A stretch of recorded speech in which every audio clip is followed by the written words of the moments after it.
All right, folks, what do you say we look at some Nietzsche? So, Nietzsche is an interesting character, let me tell you. Rather controversial. And let's say this crack off the bat, a lot of people say the guy is racist. So, he does talk about Jewish people, and he's critical of them, but we can still appreciate his works if we realize that he's not condemning them because of their race or anything. We have to understand what he means in terms of the religious principles. The religious principles that they simply happen to have brought into Western history and were picked up by Christians and transmitted to liberal Democrats in modern Europe. It's the ideas he's after. So he is not espousing, full-on racism towards Jewish people. But anyway, that's just FYI, a little bit of a disclaimer. So here is our reading. The Genealogy of Morals, it is called, a polemic. Polemic means almost an angry kind of harangue in many ways. And if you've read any Nietzsche before, yeah, that's exactly what it is. This guy's a bit angry. And, okay, we're going to pick up here with the first essay, Beyond Good and Evil. And the thing about Nietzsche is a lot of people consider him more of a writer than a philosopher. And indeed, once you pick up on the guy's style, yeah, he's very, very literary. Like, it's far more, of an emotional and dramatic writer than, a rational philosopher necessarily. So it reads with quite a bit of engagement. Let's just look at a little bit here from the first essay, Beyond Good and Evil. And just to give you a sense of things, check it out. He says, those English psychologists who up to the present are the only philosophers who are to be thanked for any endeavor to get us as far as history of the origin of morality. These men, I say, offer us their own personalities, no paltry problem. They even have, if I am to be quite frank about it, in their capacity of living riddles, an advantage over their books. They themselves are interesting. These English psychologists, what do they really mean? We always find them, voluntarily or involuntarily, at the same task of pushing to the front that partie honteuse of the inner world, and looking for the efficient, governing, and decisive principle in that precise quarter where the intellectual self-respect of the race would be most reluctant to find it. Blah, blah, blah. You get the point. So, yeah, he's very poetic here, this Nietzsche of ours. And so we're going to have to, kind of wade through a little bit of his poetics to get a sense of things. But we can. And I bring this up simply because, look, he's in this paragraph, he's calling people stupid and vulgar. He talks about Christianity and Plato. He's very judgmental. And he's looking at history as an example to ground his ethical principles. And that's an interesting thing. So check it out. We're going to pick up on the second one. So here we are in number 2. And he starts with, all honor then to the noble spirits who would fain dominate these historians of morality. What is he saying? All honor to the noble spirits who would dominate historians of morality. In the first paragraph, did you catch when he's talking about these English psychologists? He has in mind the likes of John Stuart Mill and utilitarian ethics. That's what he means. And utilitarian ethics is a very democratic ethic that says, basically, good is whatever's that brings the most people happiness. Greatest good for the greatest many. That's essentially utilitarianism. Well, he's saying that noble spirits should dominate that historian of morality. In other words, he's saying that whatever he means by these noble spirits, those are the dudes that should be in charge. So in other words, these English psychologists, these historians of morality, who, by the way, he's going to argue have gotten it wrong, should be dominated by noble spirits. Okay. But it is certainly a pithy, but it is certainly a pity that they lack the historical sense of self, that they themselves are quite deserted by all the beneficent spirits of history. The whole train of their thought runs, as is always the way of old-fashioned philosophers, on thoroughly unhistorical lines. There's no doubt on this point. The crass ineptitude of their genealogy of morals is immediately apparent when the question arises of ascertaining the origin of the idea and judgment good. Okay, let's pause there. What is he talking about? So what he's saying is, notice how he's talking about the historical sense. So a lot of people kind of look at philosophy and think of it as, it's ahistorical, is what they say. Sub speciis aeternus is what they used to say in medieval philosophy. In other words, philosophy is a conversation eternal. In other words, it's not bound to a particular place and time. It's not temporal. Nietzsche's throwing all that out. Nietzsche's like, no, absolutely, philosophy is historical. And I think there's a lot to what he's saying, because philosophy always unearths and discusses problems. Problems of how we conceive of things, but how we conceive of things as they become problems in the lives that we lead, rooted in a certain time, right? So it's like the ethical problems that we are having now, I don't know, take AI as an example, right? You wouldn't even have had questions about what is consciousness, what does it mean to be human, what is a mind, is artificial intelligence like legit? I mean, you wouldn't even have these questions, 20, 30 years ago, right? So anyway, that's what he's saying. He's going to argue that if we really want to understand the origin of good, it doesn't have anything to do with some kind of eternal thing that drops out of the sky. He's going to say it's brought by history. So we look to the historical evolution of the word and concept good. He continues, man had originally, so here I'm back here, man had originally, so speaks their decree, praised and called good altruistic acts from the standpoint of those on whom they were conferred. That is, those to whom they were useful. Subsequently, the origin of this praise was forgotten. And altruistic acts, simply because, as a sheer matter of habit, they were praised as good, come also to be felt as good, as though they contained in themselves some intrinsic goodness. Okay, let's get a sense of what he's talking about here. Let's go to our magic pen board. Do-do-do.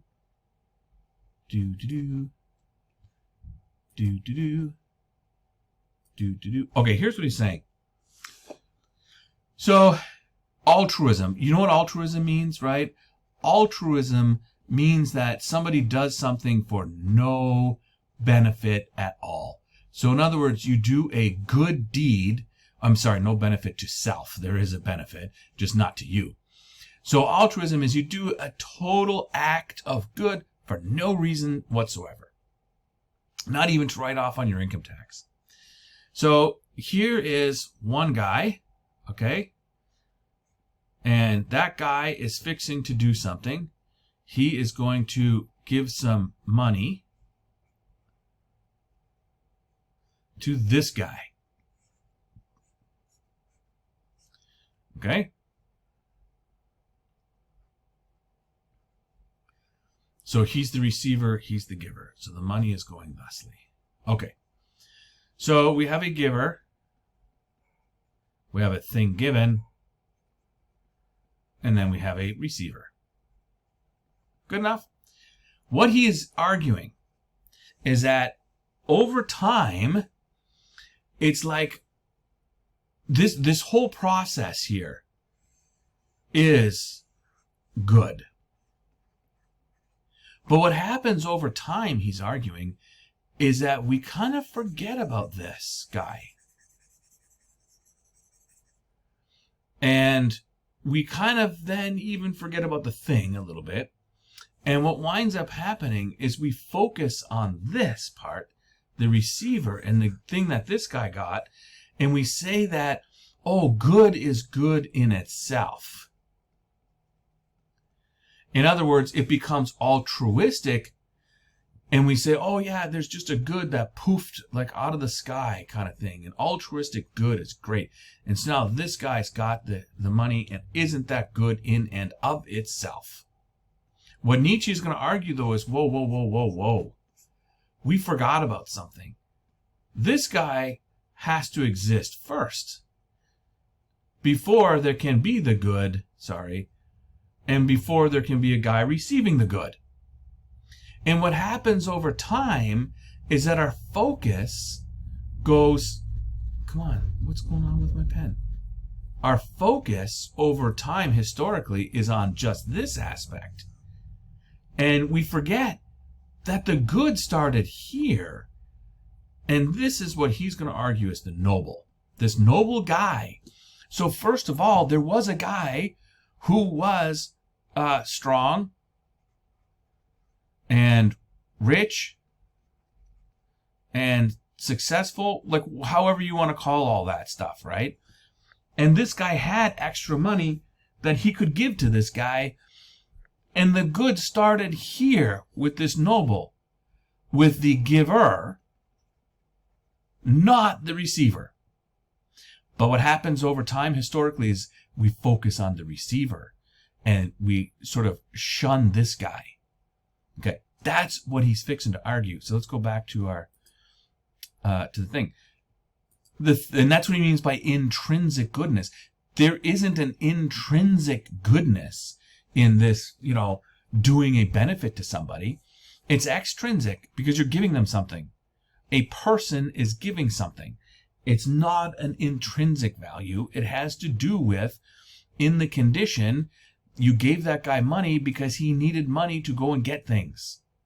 So it isn't some kind of abstract, esoteric, intrinsic. It's very simple. It's, one guy gives another guy a physical thing because that guy needs it.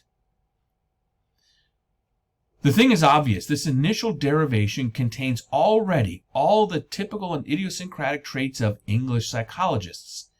We have utility, forgetting, habit, and finally error. The whole assemblage forming the basis of a system of values on which the higher man has up to the present prided himself as though it were kind of privileged man in general. This pride must be brought low. The systems of values must lose its values. Is that attained? So what he's saying here is that, again, over time, in our little, here, let's make a new one. So what he's saying is, new. Do I want to save? Don't save. Oh, I have to go all over this again. Sorry. So it's like, why do we forget, right? So again, here's my noble guy giving the money to the not noble guy, right? So this is noble, giver, you get all this. This is receiver. Well, what happens over time, of course, is that, when we get rid of this guy and we call it altruistic, we say that it's utility, right? It's usefulness for all this and all this kind of stuff. Because what we realize is that in this scale, it's not equal, because the giver is larger and more powerful than the givee, right? If the benefit is going this way, then this guy is weaker than this guy, right? Because think about it. It's like if you get a Christmas bonus from your from your employer, right? You're like, oh, wow, this is great. Look at it. They're so nice. Well, yeah, but it's like that's your employer demonstrating largesse, right? In other words, it sort of solidifies almost their position of power because they're bestowing gifts on you, right? And gifts go to the weaker kind of concept. That's what Nietzsche is arguing. And he continues here. Now, the first argument that comes ready to my hand is that the real homestead of the concept good is sought and located in the wrong place. The judgment good did not originate among those to whom goodness was shown, right? So in other words, the receiver. His point is, don't think of the origin of good as receiving stuff. Much rather, it has been in the good themselves, that is, the aristocratic, the powerful, the high-stationed, high-minded, who have felt themselves. Okay, there's a certain point I want to get to. Yeah, okay, let's read to about here. There it is, pathos of distance. Much rather, it's been the good themselves. In other words, the people. So what he's saying is don't abstract out this, notion of good that somehow is above history. No, it is. It's individual people giving stuff to people. That's where the good happens, not abstractly. So much rather it's been the good themselves, the aristocratic, powerful, high-stationed, high-minded, who have felt that they themselves were good and that their actions were good. That is to say, of the first order, in contradistinction to the low-minded, the vulgar, and the plebeian. It was out of this pathos of distance that they first arrogated the right to create values for their own profit and to coin the names of such values. What had they to do with utility? The standpoint of utility is as alien and inapplicable as it could possibly be when we have to deal with so volcanic an effervescence of supreme values, creating and demarcating as they do a hierarchy within themselves. It is at this juncture that one arrives at an appreciation of the contrast to that tepid temperature, which is the presupposition on which every combination of worldly wisdom and every calculation of practical expedience is always based, and not for one occasional, not for one exceptional instance, but chronically. The pathos of nobility and distance, as I have said, the chronic and despotic esprit de corps and fundamental instinct of a higher dominant race coming into association with a meaner race and under race. This is the origin antithesis of good and bad. Okay, let's go back to our board. You can see, even if you didn't totally and 100% follow what he's after, and we will have to, there's some digging around that we're going to have to do and look at some historical contexts. No, I didn't want to save that. In order to understand what he's talking about with this pathos of distance and aristocratic values and all this. So we're going to talk about that. But even if you weren't familiar with all that background, it did sound a little bit elitist, did it not? When he's talking about different classes and all this kind of stuff. So yeah, let's keep that in mind. Okay, so he's talking about, pathos of distance and aristocratic class. What I want to talk about is, this is feudalism, which is actually, feudalism is more an economic thing than a political, but not quite. Okay, let me just get this down and then I'll explain it. You have kings, you have the other royal families. Oh, what just happened there? That was weird. Then you have the rest of the nobles. And then you have the knights. And there's artisans in there too. And then you have the people, sometimes called he referred to them as plebeians. So we shall do the same here. Okay, so what you have here is an order of society, also sort of an order of government, that basically goes like this.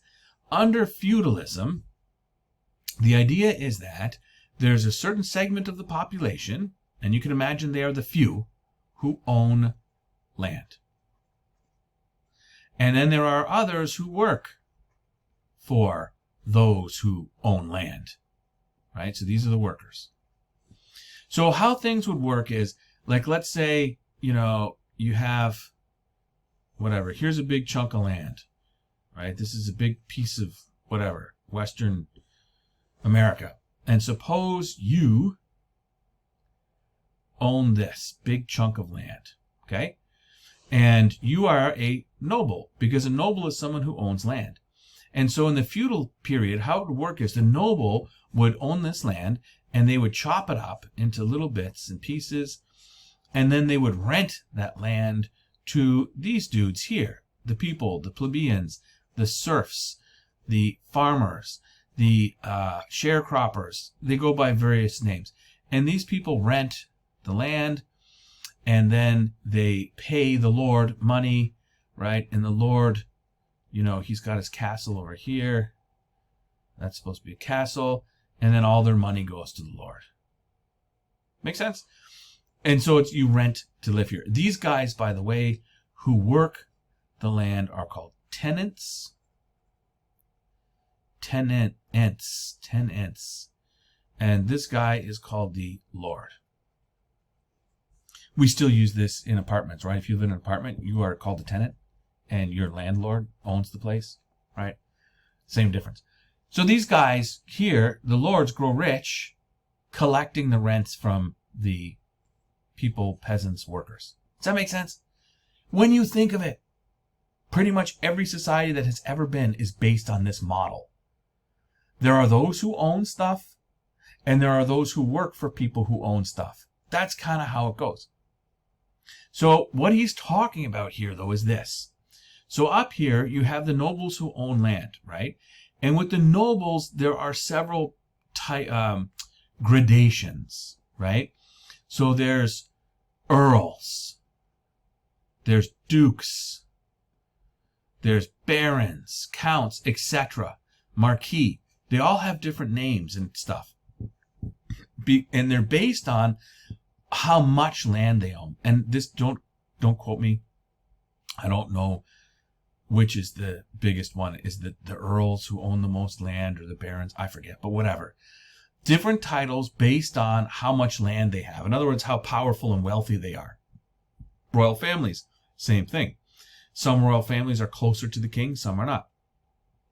Knights and artisans. By artisans, we mean like metal workers and that kind of stuff, right? And knights, and there's a gradation of knights, all the way down from, full-on knight to squires and all that kind of stuff. And then even here, among the people, there's yeomen, farmers who are kind of almost rich, really. They can be kind of wealthy, but they don't own any land. And then all the way down to a serf, which is essentially almost like a slave, an indentured servant. The point, there's 2 points to be made in here. There is, from king all the way down, many, many gradations in the feudal system. So there's all kinds of different positions. Like, you're not just a farmer, you're a yeoman or whatever, all the way down to a serf, and there's all these things in between. You're not just noble, you're either an earl or a duke or a baron or something. You're not just a knight, you're a knight, first class, second class, squire, whatever. And what that has what he's going to use this to call what he calls pathos of distance. And what he means by that is this. Pathos means feeling, right? From that's literally means in Greek, pathology. All those words come from pathos, a feeling of distance. Because down here, if you're farmer dude down here, right, there are so many steps to this ladder to the king. This is supposed to be a ladder, okay? You get the point? And then here's the king up here with this big honking crown, right? And it feels like you're nothing. It feels like you are so distant from this guy that this guy might as well almost be a god or something to you, right? Because at the end of the day, when you think of it, and these people down here, right, are all kept in line. They are kept in line by things like, oh, you should have duty for your king. It is your God-given, charge to obey your king and all that kind of stuff. People believe in this order because this is the vast majority of the population, right? So the people who have not, the workers, far outweigh these guys up here who are very much a minority of the population. So why do these little guys continue to put up with and be squeezed by and have no rights and be treated like, cattle by these guys? Here's why. Pathos of distance. Because these dudes just, through the machinations of the noble class, are made to feel inferior. By the machinations, what I mean, well, what Nietzsche gets into later is the nobles basically invent culture. So things like fashion, things like architecture, things like art, things like, literacy itself, are all about making the nobles look better, more refined, more powerful than, these peasants in rags kind of thing. So all of this, even, and it's no different today, right?